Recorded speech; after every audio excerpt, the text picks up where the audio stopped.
Good afternoon, everyone. My name is Diana Wall. I'm a professor in biology and the director of the School of Global Environmental Sustainability. It's my pleasure to have you all here tonight for a really special webinar. Usually we will be having these, we hope, in the fall, starting at Avos, where we will all be comfortable and be able to see the panel on the stage. But it's really appropriate, I think, tonight to have one on the subject of changing times in Washington, D.C. and how that affects CSU.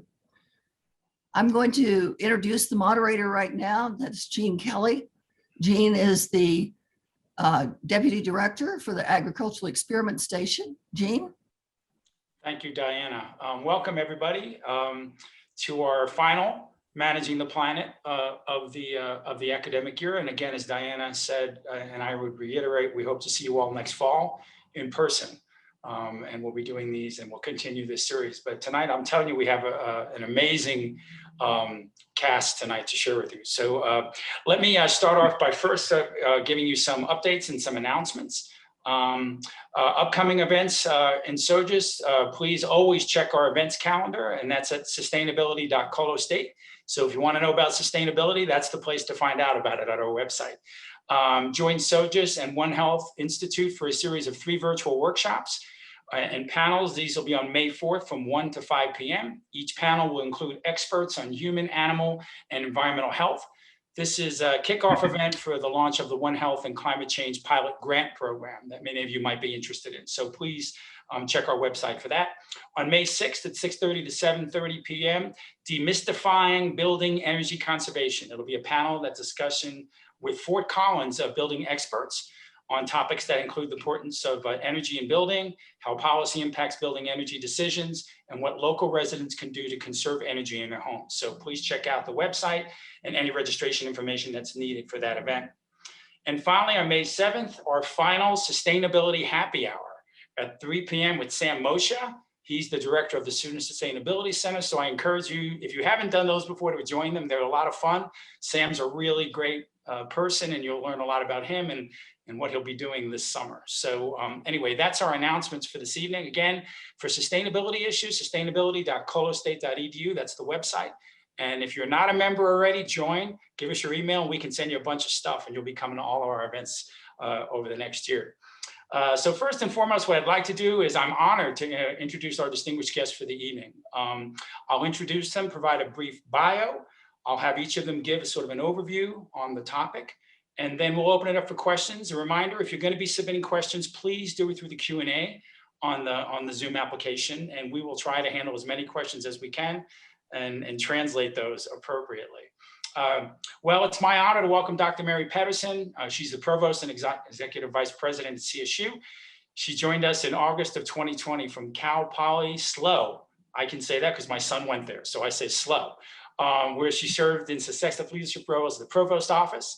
That included interim provost, senior vice provost, associate provost for academic programs and planning. During her 30-year career, she served on the faculty as a professor in nutrition. She was department head of food science and nutrition and associate dean in the College of Agriculture, Food, and Environmental Sciences. Dr. Patterson began her academic career as a postdoctoral fellow at the UCLA School of Medicine.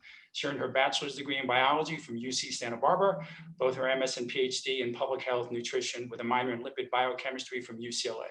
Her primary research interests were focused on lipid metabolism and nutrition. As the provost and executive vice president, Dr. Patterson is the chief academic officer at CSU, and she works in concert with the president, the deans, vice presidents, and the campus community to strengthen the university's reputation, both internationally and locally, and be recognized as a land-grant institution of higher education. Her role is to collaborate with campus leaders and provide academic vision and leadership, articulate, communicate, and facilitate the development of fundamental values basic to CSU's mission, and administer the academic programs and policies with utmost respect for the intention to our constituents, needs for promoting inclusive excellence to advance education, research, scholarship, outreach for all who work and learn at CSU. So welcome, Dr. Patterson, to our panel. It's great to have you here. Thank you for coming. Our next panelist is Dr. Blake Naughton. I think, has Blake shown up? Blake? Okay, well, I'm going to introduce Blake anyway, or maybe I'll go to Alan first and then I'll go to Blake. If Blake, because I don't see Blake's picture on here. Let me go to Dr. Alan Rudolph, serves as the Vice President for Research at Colorado State University.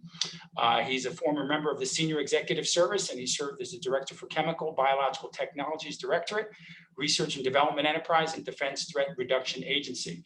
Dr. Rudolph has an active career in translating interdisciplinary life sciences into useful applications for biotechnology development. His experience spans basic research and advanced development in academia, government laboratories, and most recently in the nonprofit and private sectors. He's published more than 100 technical publications. As a National Research Council postdoctoral fellow, his earliest work was at the U.S. Naval Research Laboratory, demonstrating the translational value of strategies used by organisms that survive environmental extremes, preserve defense projects such as biosensors and blood products for field deployment. After his time at the Naval Research Laboratory, he joined the Defense Advanced Research Projects Agency to lead strategic efforts and extract and exploit useful principles and practices in the life sciences and technologies, and establish agency-wide strategies for investments in the biosciences and biotechnology. As the Chief Biological Science and Technology, Dr. Rudolph has established himself a framework for investments that continue today. And these investments include programs with broad areas in the biosciences, technology, such as sensors, diagnostics, materials, robotics, biomolecular cell and tissue engineering. He received the he got a great award, the Civil Service Citation from the Office of the Secretary of Defense for his contributions in defining and implementing a new generation of life sciences and national security investments. He got his bachelor's degree at the University of Michigan. I didn't know that, Alan, and his PhD from UC Davis and an MBA from George Washington University. Welcome, Alan. Good to see you again. Hopefully face-to-face sometime. And then finally, I'll introduce our third panelist, Dr. Blake Naughton. He's the Vice President for Engagement and Extension. Dr. Naughton started here at CSU in December of 2019 after serving 3 years as the Associate Vice Chancellor for Extension and Engagement at the University of Missouri. Dr. Naughton is recognized for his experience in education and administrative leadership, partnership development, and performance management in higher education. Throughout his professional career, he has focused on demonstrating that higher education can transform lives by showing measurable, relevant, and actionable ways how universities can best serve citizens and communities. At CSU Engagement and Extension, Dr. Naughton oversees several of the units, including the Colorado Water Center, CSU Extension, and the CSU Extended Campus.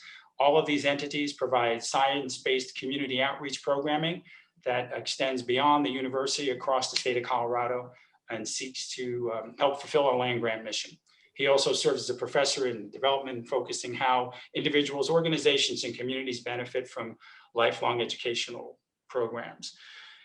He's a native of Hannibal, Missouri. I was going to have a joke for him about Tom Sawyer and Huckleberry Finn, but Dr. McNaughton holds a bachelor's degree from Stanford University in Science and Technology Policy, a master's in education from Harvard University, and a PhD from Stanford in Education Administration and Policy. So all three of you, welcome to our panel. We appreciate you being here, and we appreciate all of you in the audience being here. So I think what we'll do now is we're going to be discussing or having a discussion on the changing times back in Washington, D.C. A lot of changes going on in our country, and we thought we would provide each of you with an opportunity to sort of give your perspective on what we might expect and the kinds of things that you'll be looking for. And I would like to start off with Dr. Mary Patterson, our provost. Thank you very much. Jean, I really appreciate your really nice introduction, and I wish so much we could all be in the same room together. So I'm really anticipating next year when we hopefully can be. What I would like to do really is just kind of focus on two key areas I decided to kind of just give a little bit more detail on. And I think that one really deals, two key topics, one that deals with affordability of higher education, in looking at the long run impact of the changes that are happening with Biden's proposals, the blueprint that he's put forward and last night gave a presentation on. So I really want to talk about affordability. And then I'll just touch a little bit on investments and research as they fit into the academic mission, because I'm sure Alan will focus a little bit more on research and detail. And so I think when we look at the overall budget, it's very exciting because for the Department of Education, 102.8 billion has been proposed for this 22 year, and this is 40% increase over the 21 fiscal year. So a 40% increase in the Department of Education budget is phenomenal. So clearly the Biden administration has a tremendous interest and focus on higher education. The one area that I want to highlight is really in the blueprint is the affordability, the increase in Pell Grants. And so I think everyone knows how important Pell Grants are. They're the nation's foundational investment in higher education and the federal student aid program. And this is money that is really critical for tuition and fees, for room and board, for students that have the lowest income, or their families are very much low income. And so his blueprint has added $3 billion additional dollars for Pell Grants, and also proposed that the awards to students would be double. And so that's really significant. And in addition, this blueprint would make the Pell Grants available for Dreamers, students who are referred to as the DACA students, the Deferred Action for Childhood Arrivals. And so that would really support a whole group of individuals who have not had access to Pell Grants before. And so this increased access and affordability for these low income and even moderate income students ultimately will lessen student loan and debt, and it will really support our land grant mission of access. And so this is something that we feel very strongly about. We've been really focused on making sure that our financial aid, we're looking at strategic ways to improve this. And so this additional funding in Pell Grants would really be phenomenal. And so we know right now that about 3/4 of all the dollars that go to Pell Grants are actually awarded to students with family incomes below $30,000 a year. So that's very, very low income. We know that the current data says that about 80%, almost 80% of Black students, 70% of American Indian Native students, and more than 2/3 of the Latinx students receive Pell Grants every year. And additionally, more than 2/3 of first generation student vets are also Pell recipients. So there's a tremendous amount of research showing that the availability of these grant aids, all grant aids, including Pell Grants, really increases college enrollment, degree attainment, and postgraduate earnings for this group. So I think that's one area that we're very excited about. And then the second area that I'll just mention a few highlights, and I'm sure Alan will be excited to tell us more about it, is really the high priorities for higher education and research. And this part is really exciting because the blueprint really contains significant boosts for a lot of federal agencies, targeting many key areas where we at CSU really lead. And this includes agriculture, sustainability, energy, human health. And so it's so exciting because for the National Science Foundation, they have a 20% increase. So in NSF funds, it's 10.2 billion, which is 1.7 billion over this current year. And so the NSF increase would advance climate science, sustainability research, enhance fundamental research and development in terms of racial equity in science and engineering. So there's a lot of opportunities through the NSF funds. The NIH funds are a total of 51 billion, which is 9 billion more than the current year has been proposed, and 6.5 billion of this would be dedicated to the creation of new advanced research projects agency for health. And this would help drive transformational innovation in health research, again, something that we are extremely strong in. There's a lot of new areas that would affect us dramatically. A new advanced research projects health agency, brand new area in health for 6.5 million. Department of Energy would receive funding for advanced research projects agency in energy, as well as advanced research in climate. And so again, these are areas that we could really benefit from tremendously. And then the last area I'll mention, which I'm extremely excited about, is in the Department of Agriculture. Their budget, this blueprint proposal includes 27.8 billion, which is a 3.8 billion increase for the Department of Ag. And all of our areas with global preeminence in agri-tech and the agribiome, food safety, security, sustainability, food resource systems, all of this would benefit. And so it's just so exciting to see this increased support. There's a lot more in the blueprint that could impact our research enterprise, but the bottom line is the strong federal investment now will really pave the way for stronger support. And I see us really building our academic programs around these areas. So it's really a partnership between our educational mission and research, which are so intertwined strongly. So I'm pretty excited about the opportunities that we have as we're moving forward with the new Biden blueprint. Wow, great. Thank you very much for those insights. Alan, would you sort of give us the research perspective and kind of what you've been sort of looking at? My dog decided to. You can come along, no problem. Hang on, let me close the door here.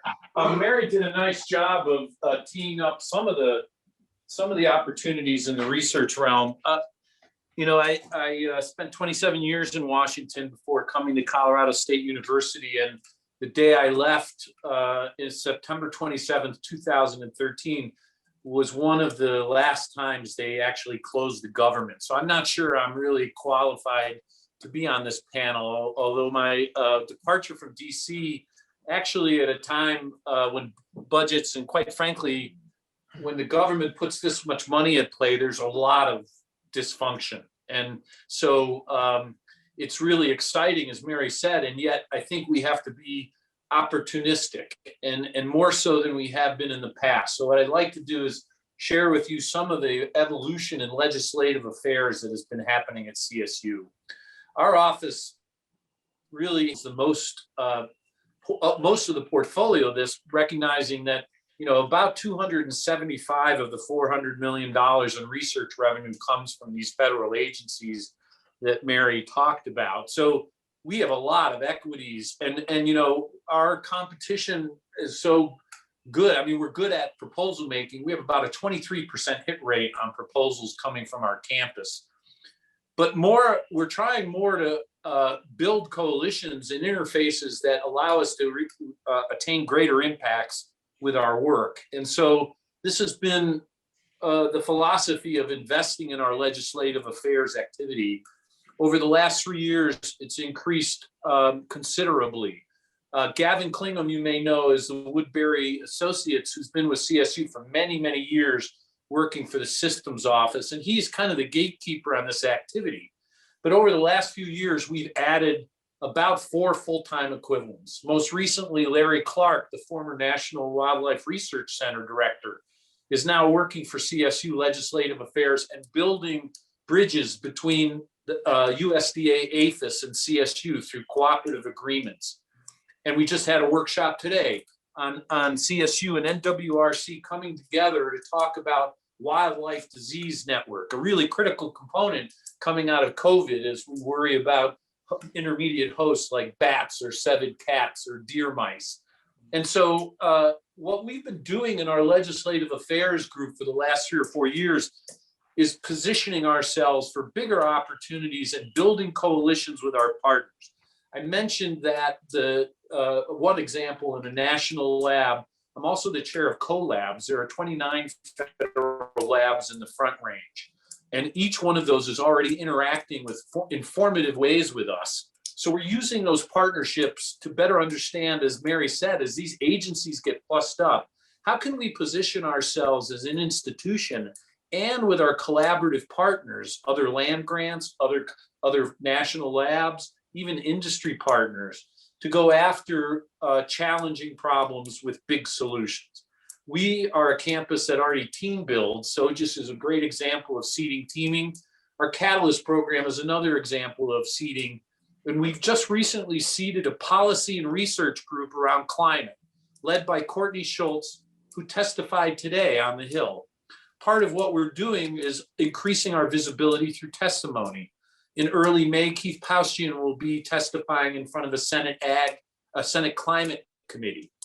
And CSU was the author of the original concept paper creating ARPA-C that Bill Ritter put into the Biden administration.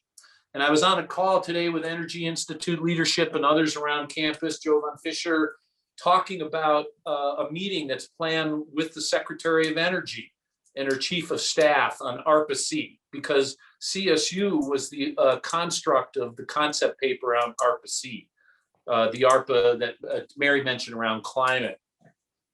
So there's really an evolution going on right now in our legislative affairs where we're investing in creating an interface for CSU that's of greater impact. We're training up. Part of this Catalyst team is much like the Strayer Center. Courtney Schultz and Jim Hurl came to us and said, we want to train up faculty to do more testimony on the Hill. We want visibility for CSU thought leaders that we haven't had before. So that Catalyst team, which is just getting started, is well positioned to help do that. And we are positioning various opportunities in One Health, in ag biosecurity, in climate, in cyber, in some discovery areas like fast lasers. And the last thing I'd say is that many of you have heard about the return of the Earmark process. So the Earmark used to be affectionately known as the pork process, where delegates in the states have opportunity to request projects directly from the budget. That went away in 2009 or 10, and it came back in the Biden administration. We're in the middle of that process that we've undergone with Joe Negus's office, where we put out a request through the deans and the RADs to give us earmark opportunities. These couldn't be infrastructure. I want to make a comment about infrastructure in a minute, but those have gone forward in Negus. We're waiting for the process in the Senate. They've been vetted by Joyce and Mary and Tony Frank as the process winnowed, not just what was good ideas, because they were all good ideas, but what were they looking for? And in the Biden administration, you've already heard through Mary some of the attributes of community engaged projects that have social justice and equity as part of them.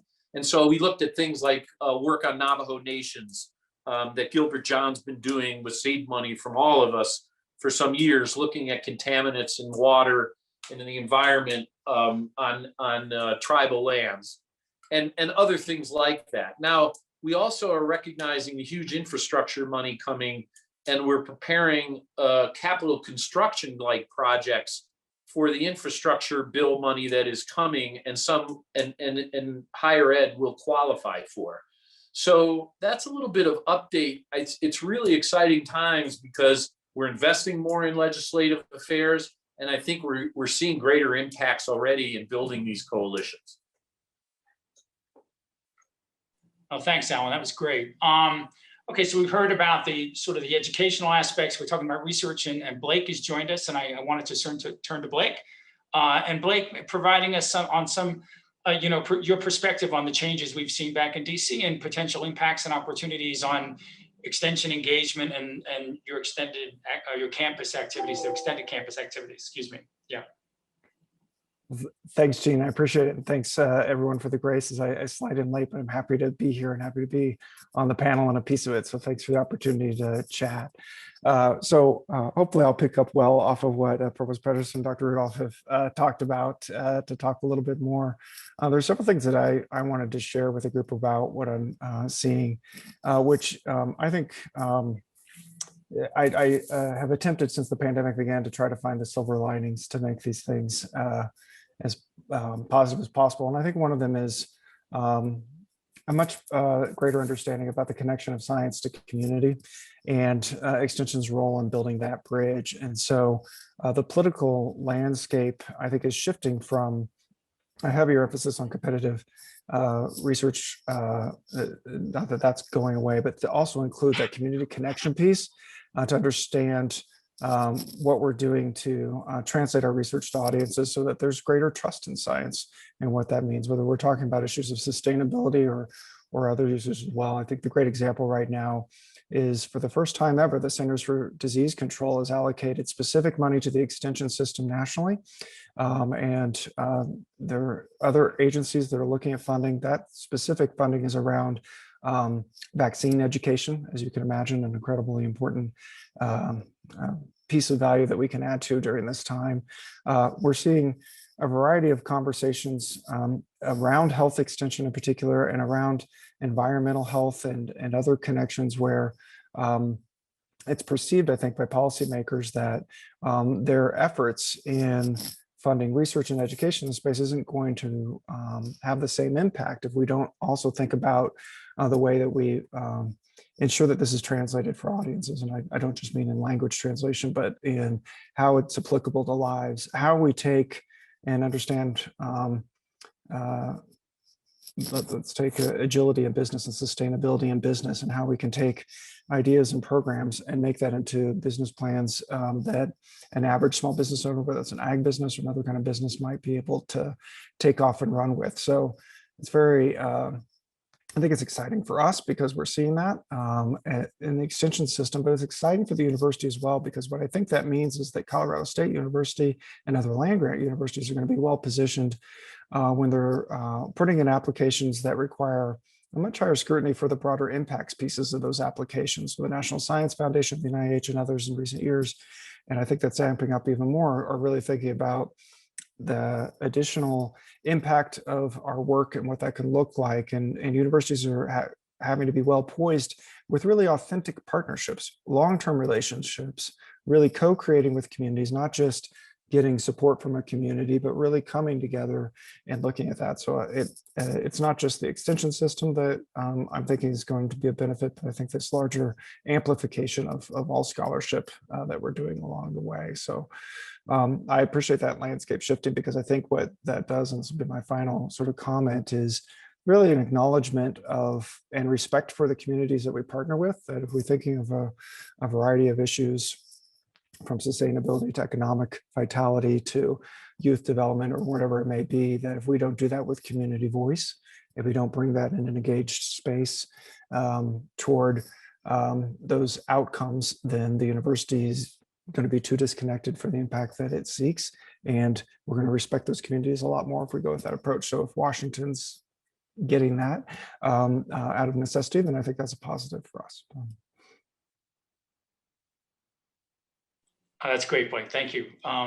Anyway, I think we're gonna start opening it up for questions. I'll follow up first with Provost Patterson. I was wondering, when you looked at the Biden proposal, one of the things that I thought was, in terms of the long view, I mean, I think it's remarkable the investment or the reinvestment that they're making in education, but the idea of the community colleges and maybe redefining the role of a community college. And I was wondering, Provost Patterson, are there efforts by CSU and the other schools in Colorado to reach out a bit more or partner with our community colleges, thinking more about the future of what our educations will look like? I've been involved in quite a few conversations over the 8 months that I've been here with partners with the Colorado Department of Higher Education, looking at how we can build a stronger connection, particularly with transfers, students, a transfer network, but also sharing of degrees. And so I would say, for example, our College of Engineering has developed some really exciting proposals partnering, and I know our College of Ag is looking at that right now. And so I'm not really sure how the proposal for a free community college would impact that. I think it would require us to potentially build stronger partnerships, because the enticement of a free community college, I think, will increase the enrollment, and I think it will require us to really focus on more transfer students. I know the focus on transfer students is extremely important. So we've been looking at, again, College of Engineering is really interested in increasing transfer network, but we're also looking at the curricular flow and the articulation between the community college and our curriculum, so that when students transfer here, they can still graduate in a fairly timely manner and not lose too many credits. So I think it's going to put a lot more pressure for us to work more closely, which is a good thing. I think it really is. Right, great, thank you. Blake, I'll follow up on one of your comments you made with regard to the rethinking the way that these investments are going to have impact. And I was, one of the things they've talked quite a bit about, and I know you have some interest in this idea of infrastructure and the impact of infrastructure on, like they're using internet as infrastructure and these sorts of things, like reaching out to these rural communities. And what can CSU do to help in that area? Like how are we going to play a role? And we talk a lot about not forgetting our rural partners, and can these investments help us there? And what kinds of ways can they help us? Yeah, it's a fantastic question, because many of our efforts, which go even to educational access that Provost Patterson was referencing with our community colleges and the pathways we have, depend on that infrastructure of telecommunicated instruction. Like, I think it was 20 years ago as a professor, I taught through ITV. So those of us that remember that, so students in multiple locations as interactive television, it was a mess. And my teaching evaluations were probably bad for other reasons, but they weren't good on ITV. I can tell you that. But we've come a long way, and it's just such a dependency on the way that we deliver information, and that broadband dependency is not just in educational access, but these days, farmers are buying a $450,000 tractor with real-time data uploads that need not wired high-speed internet connections to get back and forth, and how we're doing all that. So what we're doing as an institution, led with some folks out of the systems office, the CSU system office, is thinking about ways that we can be a partner in building the high-speed backbone and really that middle mile area where we're bringing broadband to communities that need it, so that then we can partner with private groups to bring the last mile to that. I did some of that work in my prior institution where we worked with the library system, and a big piece of that I think folks forget is actually understanding use. That if we're going to get businesses connected in high speed, if we're going to get homes connected where people are going to work remotely, there's a lot of upskilling for folks to do remote work. There's a lot of upskilling for business owners and ag people to start to really leverage. So there's a real ROI in that technology. And I think since a lot of this work comes through the Department of Commerce and the Economic Development Authority, we have to think about the ROI. If we're going to build the infrastructure where we wire Colorado or other states, we really have to be cognizant of the fact that that needs to have an economic impact. And if we don't think about making sure people are trained and upskilled about that impact to use it effectively, it's not just for watching Netflix, but we're bringing broadband to do something, then it's not going to have the policy end that Washington is seeking. So I think as an institution, we have a real value in that, to add that piece of making sure that when broadband comes to a community, that there's a variety of ways that that's leveraged really well for their benefit. Great, thanks. Hey, Jean, can I ask a question? Sure. I was just thinking about this more and more, both the economic and what both Mary had said, and just kind of, I think I'm coming from a big picture thing, thinking about what Alan has said. I mean, as we look at this, and this has to do with sustainability and the grand challenges, and of course, Biden's talking a lot about climate change, which we know is, also interactive with a whole lot of things. It's what somebody else does in a rural area may affect what happens here. And so I was wondering, do you see that there may be more of a change in the academic structure in how we're teaching students and getting them to not only learn in a disciplinary focus, maybe have some research or some applied background, but also consider that we need to be looking at jobs that don't exist right now. For example, there weren't sustainability jobs 10 years ago when we kind of started. Now there's lots of sustainability jobs. So they're coming up with multiple discipline type experiences. And I just wondered if you'd heard, maybe it's not down in that little detail, but it also helps with research. And I just wondered if anybody picked anything up on that.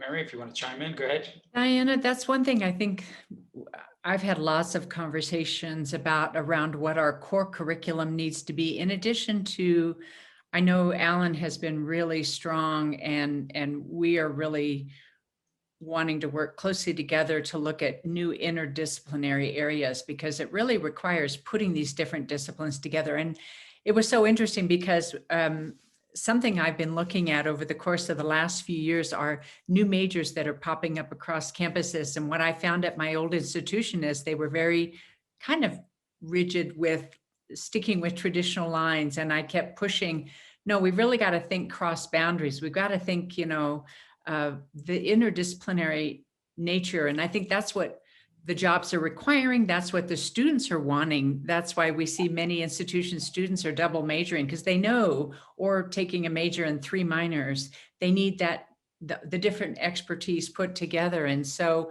one of the conversations that is a national one right now is trying to re-envision our core general education curriculum so that we're preparing students for those jobs that don't exist today. And I think one of the things that we find with liberal arts education is many of the skills that the students are learning in the liberal arts are those transferable skills. And I think that's why it's so important to, I personally believe very strongly in the foundation, how core the liberal arts is to all of our other disciplines, because of those critical thinking, communication, other skills that are learned that are so important for these future jobs. I heard a presentation, I think it was 5 years ago, by Randall Ball, and he's a kind of a futurist in general education. And his whole premise was we have to completely rethink what we're doing for general education, because we need to do exactly what you just said. We need to prepare our students for those jobs that we can't even imagine what they are right now. And I think that that would be such a wonderful conversation to dig in on and really look at the curriculum in that way. So that's one piece of it. And the other piece is this partnering with these interdisciplinary things, which we know to solve these grand challenges requires that. Great. Yeah, I would add that the component that CSU is looking at now, and Blake and I are a good example, start with Becca Jablonski, started this program with internships for our graduate students in our communities. That's been hugely popular and it's growing. And when I listened to your question, Diana, in addition to the undergraduate population, I thought about the graduate students, and graduate education, I think, is another component of what you're asking, where I think we already have, field work as part of some parts of our disciplines in graduate studies. But I think this interaction and engagement with communities is a piece that we can bring into our graduate programs. We are kind of doing that in more of a certificate way, but inculcating that mindset that the research training is not only about what happens within the context of a hypothesis. Yeah. Right. Okay, we've got some questions coming up here. Let me go first and foremost. This is especially for Blake. It says, what institutional infrastructure do you think we need to create a culture of engagement and outreach among all research efforts? What actions are being taken within the institution now or soon to enrich this culture? So that was for Blake. That's a great question. I appreciate it. We got to start with our infrastructure projects at home. So there's a couple things going on now, and then I'll throw out another one for the group listening that Sure. may be a bit more provocative, but a couple things really led by Provost Patterson related to the way we think about our program reviews and understanding at the department level with our Provost Council engagement, rethinking what we're asking for about engagement. Well, we've been asking about that for a number of years. We haven't really put any framework around how department heads or program heads might lead toward an outcome with that. How are they making any goals about that? What does it mean in the chemistry department, the English department, an engineering department to have an engaged mission and add a land grant? And what's the outcome of that meant to be? And to ask our departments to think that through in program review. And then at the individual level, to really carry forward what happened, changes to the faculty manual related to engagement, so that we don't merely ask for those going up for promotion or tenure to to list some nice stuff they did in community, but actually think about how is this an integrated part of my teaching and research? How is this a part of what I'm doing, and what are the outcomes related to that? And to eventually get in our codes at department levels the real expectation for good achievement there along the way. So I appreciate the partnership with the provost to put those kind of systems, that infrastructure into place that'll make that part of the conversation in a different way. The last more provocative thing I would say is that's missing to make either of those work is, what is our success currency? You know, we've been dealing with engagement for a while, since Boyer wrote pieces on the scholarship of engagement, and we've been talking about this in higher education nationally for a long time. We have agreed upon success currencies in teaching and research. As a provost, you know, Mary's got to graduate some people. As the VPR, Alan's got to bring in some dollars. And both very good at that, which is why they're in their jobs. What are people holding me to? What's that marker? If we're really good and engaged, what shows it, right? And we have some answers to that. And I'd say they're about at the Bitcoin level of, we've kind of making up some currency, but is it real? So when is it time to say, no, we're going to lead the nation at Colorado State in defining that currency and say, here's what it looks like, here's what success in community looks like, here's what impact of our scholarship in its various forms looks like. And that's an infrastructure I seek to build with folks at the university in the coming years, so that we can make a claim to that and tell our story to our funders in a lot better ways. Great. Okay, this question is for Alan. Alan, with the return of earmark funding, there is a great opportunity to show our previous achievements through this fund. Has CSU identified topics, affinity disciplines as target for this fund? Let us know what your recent history and successful efforts to build on. Yeah, thanks for the question. And you know, I should start out by saying a process brought back in the new administration only in the last few months. Even people on the Hill aren't sure exactly what the rules are yet. And so we've been working closely with Gavin. As I said earlier, we got through the Nagoose process. So what we understand from Congressman Nagoose was he has 10 earmark opportunities across his entire constituency, which includes the UC system. So, you know, that, and then we were told that his limit was in the $1 to $2 million range of projects. So, you know, the rules were kind of unknown and evolving. We got through that for the congressman's office. We've submitted our list of 7 that was distilled from a list of about 15. We didn't really remove anything and say that wasn't a good idea.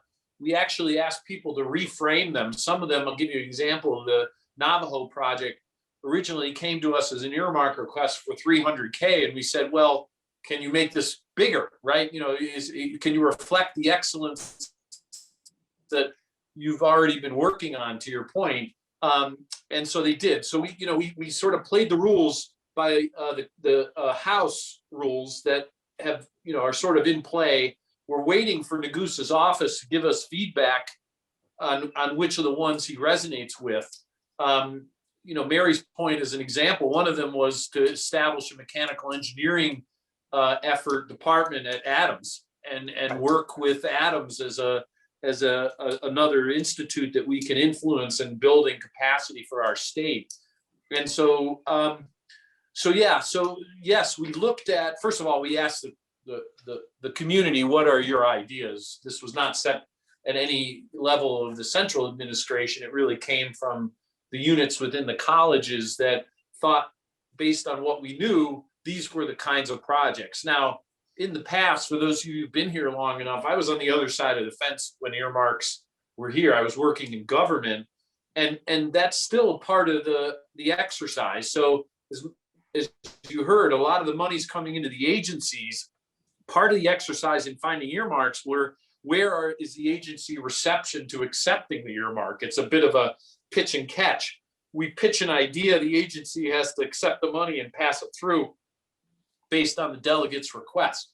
And if the agency says we're not interested in that, then it becomes a little bit of a secondary dance. We don't even know how that will go, but that was part of the exercise. It's looking for the synchrony with our agency partners. And a lot of our faculty have great relationships with agency program leadership. So that's been going on. Now the Senate process is different. It's of course, Hickenlooper and Bennett are going to be accepting what we understand now may be larger, unlimited numbers of requests from the community that they serve, and CSU is one of the constituents. So while we started with the list that we distilled for Negoose, because some of the requests originally came to us were for larger projects of capital construction, a biological discovery center for the CDMBS, helping to build a powerhouse 2 as an infrastructure capital construction project. So that's a process we're, again, engaged with the senator's offices and staff to begin to recapitulate another list for the Senate process. And then there's been some nuances where the agencies, for example, the ARS lab, the germ lab, and the lab that's in ARS that houses the collection of genetics for all of the agricultural industry, crops and livestock. So if something gets wiped out, they have to repopulate a crop or a livestock with the genetics that sit in this bank in Fort Collins. That's a USDA ARS facility. It came through the earmark process, and just to give you the changes in the rules, they actually put in a request, and Gene knows because they talked to the College of Ag about support for the lab request. So the earmark process is a little different this time, and we're using our relationships and our excellence to the question to build up what are the best opportunities that we can try to push forward with the rules as we learn them. Right, great. Okay, we have a question for Mary. Mary, given the attention to community colleges, I wonder if CSU can build a joint curriculum with some of these community colleges, particularly in STEM programs. I am aware this may reduce CSU income through reduction in tuition and fees, but it can expand our community services and maybe indirectly, increased funding, specifically through outreach funded programs. So I think I understand that question. So that's exactly what we're doing. The Right. Adams State one that Ellen was referring to is a joint program where the students would start at Adams State. They would, we would help support. The model that's been developed is that the funding would support hiring faculty. The courses would be taught on their campus there, and then we would be partnering in building the completion of the degree. We're looking right now in the College of Ag at developing some of these partnerships. Dean Right. Pritchard has started those conversations. So yes, we are looking exactly that kind of model, which is great. Gene, if I could, and Provost, if I Yeah, could jump absolutely. in on Blake, that. go ahead. Yeah, jump in.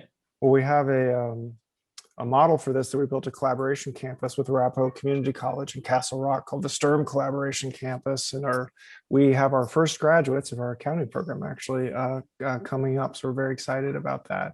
But it's a workforce looking kind of programming where we're looking at the connections in local areas and working with Dean Pritchett, for example, in ag programs with Northeast Junior College. And I think this is a tremendously innovative space for Colorado State University to be in and to think about what those kinds of programs that we can partner for place-based education, maybe some hybrid and online related to it in collaboration campuses, whether it's at Adams or junior college, and what that could look like around the state. And there's a lot more thought to be put into that, but it certainly is the kind of thing that those local communities are ecstatic about CSU being in their back door. Great. Thank you. Okay, here's a question for the group. Could the panel speak about cybersecurity and how CSU is preparing for this risk where more digital information is stored and exchanged across campuses and communities? So I'll start and make a general comment because I only know a little bit, and then Alan and Blake can give us more detail. But I have been working with Brandon Bernier to talk about really developing a structure across our campus that is cohesive and collaborative. I mean, that's something that we really need to do. And he recognizes that.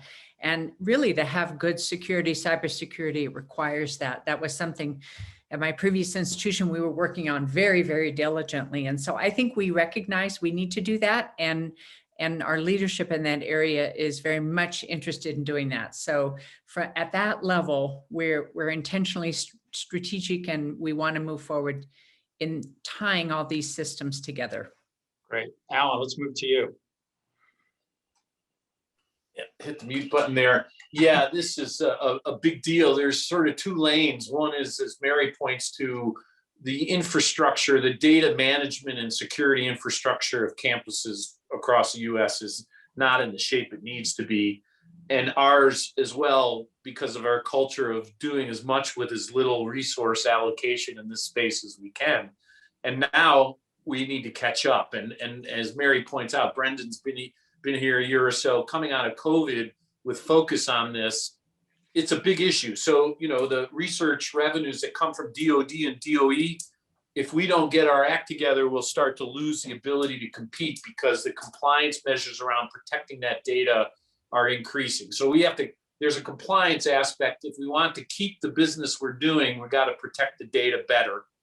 And then there's the research aspect about, well, holy cow, how do we protect it? Because the challenges in protecting it is tough. We started 2 centers with state money, in one in CNS, one in College of Engineering. And the COVID era has amplified certain aspects of this, especially around health data. And we were invited down to the SCIF at the FBI about 3 or 4 months ago with Brendan's team and the research team, because there are known credible attacks on the COVID R&D databases, including those in universities. There was a great, for those of you interested, want to know more about this, Ed Yu is on 60 Minutes, last name is YU, talking about this just a few weeks ago. And China, of course, is the big focus of that threat.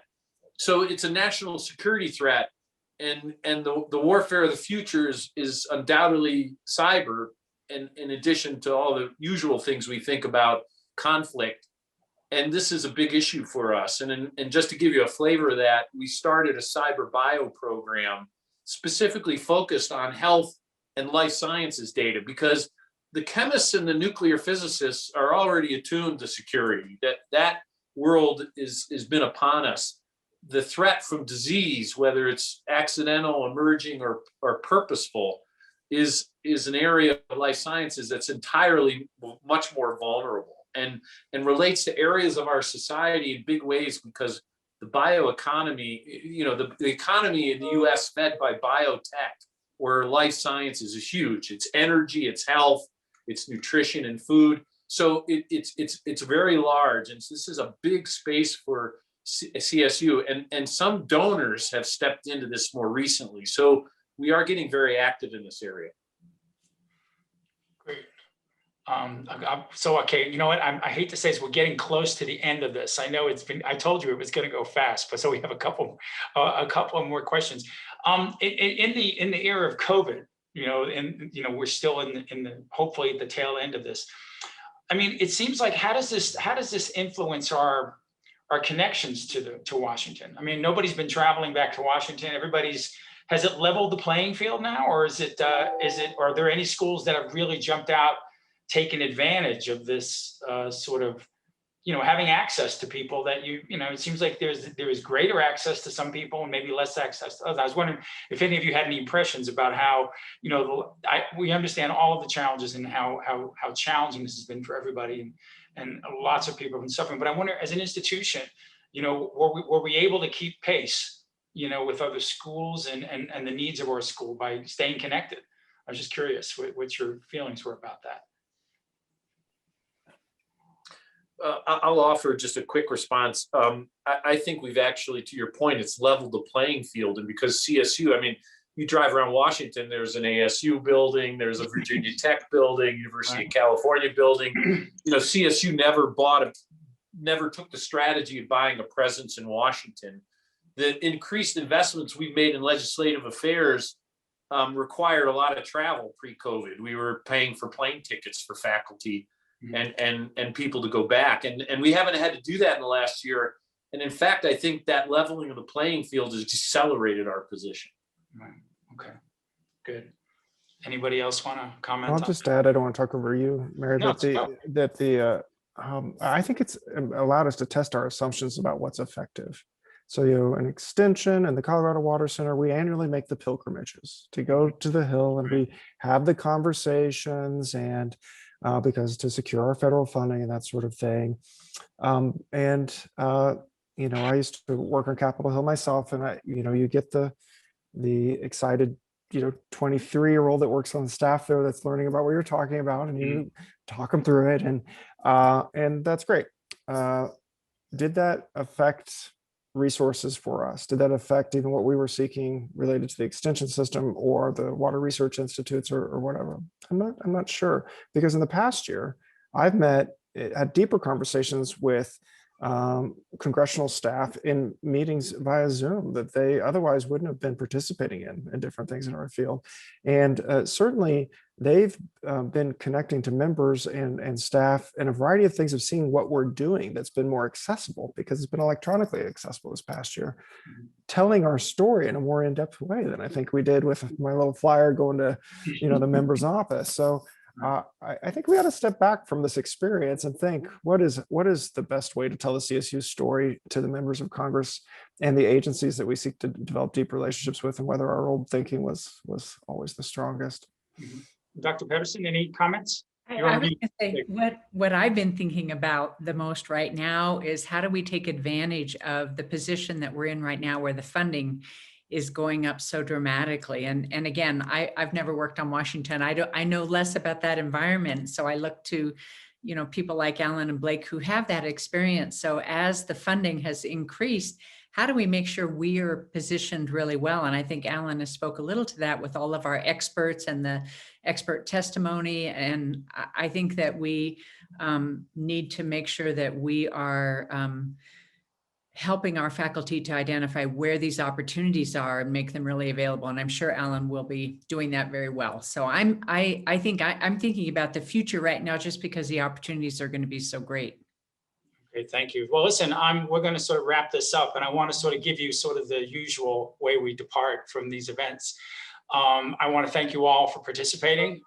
It was very insightful. I appreciate the time and effort you put into this. I'd like to appreciate the audience, for the people that have chimed in and stuck with us during the pandemic and attended these events. And I want to tell you all, is because you become now SOGIS panelists or Managing the Planet panelists, you receive a coffee mug, but you have to show up to the next panel to get it, which will be next fall. So we'll expect to see you guys at Avogadro's number. The drinks will be on Dr. Wall. I want to thank all of you for participating. And as we always say, listen, everybody be safe going home. Have a great summer, and try to ride your bike whenever you can. Okay. All right, everybody. Have a nice evening. Okay. We'll talk to you soon. All right. Have a nice night. Okay. Thank you so much, Jean. Thank you, Diana. Thank you. Thank you very much. See you later.